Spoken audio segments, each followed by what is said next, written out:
sinusot pang araw-araw pala ng aking ama na tsinelas ay sira na pala. Yung kasing aking ama mga kakulit, kahit ang isang bagay ay sira na, basta napapakinabangan pa niya, ay pinapahalagahan pa rin niya. Hindi katulad mo, na kahit ginawa ng lahat sa'yo, wala pa rin halaga para sa'yo. Ay, charis! Hindi gayon!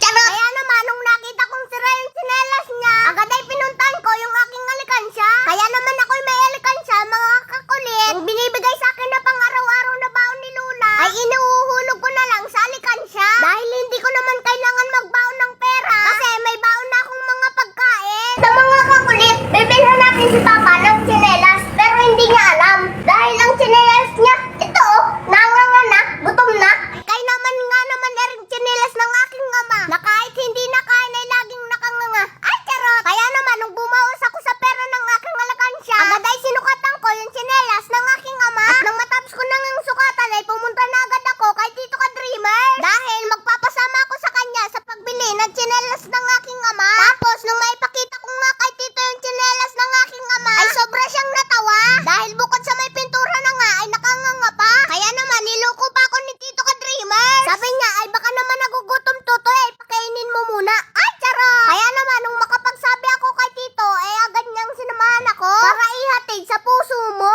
Ay, charot! Hindi gayon, bata ka pa. Kaya naman, nung makapagayak na kami ni Tito, ay agad kaming lumabas dito sa tindahan niya. Sumakay kami ng tricycle. Dahil wala nga si Papa sa bahay. Kaya naman, may susurprise ko siya pagkatapos kong bumili ng tsinelas. Para naman, maranasan ng aking ama yung siya naman ang bibilhan. Dahil nung ako'y bata pa mga kakulit, ay para namang matanda na ako. Kasi kahit naman hanggang ngayon mga kakulit, kapag nakita nung aking ama na may kaunting sira yung aking tsinelas o pudpud na, agad ay binibili niya ako. Kaya naman ngayon, siya naman ang bibilan ko. Para naman maranasan niya yung pakiramdam na nararamdaman ko kapag binibilihan niya ako. At nung makarating na nga kami dito sa bilihan, ay dumiretso na ako kung saan kita makikita. Tsinelas pala. Ay, charot! Hoy, tsinelas ang hanap mo, hindi siya. Charot! At nung makita na nga kita, tsinelas pala. Charot! At nung makita ko nga itong may mga takong, naisip ko na ito atang babagi sa aking ama. Kaso ay baka pag ito ang dinala ko ay baka ako'y mapalayas na. Pero kung mangyayari yun ay sa inyo ako pupunta. Ay, charot! Hindi gayon, bata ka pa. Charot! Nung makita ko na nga itong kulay asul na tsinelas, agad ay sinukatan ko na. At dahil paborito nga ng aking ama ang kulay asul, kaya ito agad ang aking kinuha. At nung umeksakto dun sa sukat na dala ko, ay dinala ko agad ng counter. Buti pa dito sa counter, may bilang ang halaga. Sa buhay mo ba, ano ang aking halaga? Ay, charot!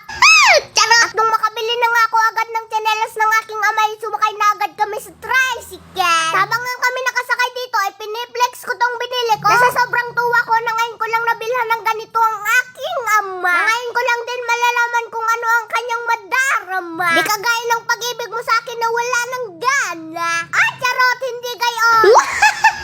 Charot! Nang makarating nga ako dito sa aming bahay, ay naabutan ko ang aking ama na nagdidikit ng kanyang tsinelas.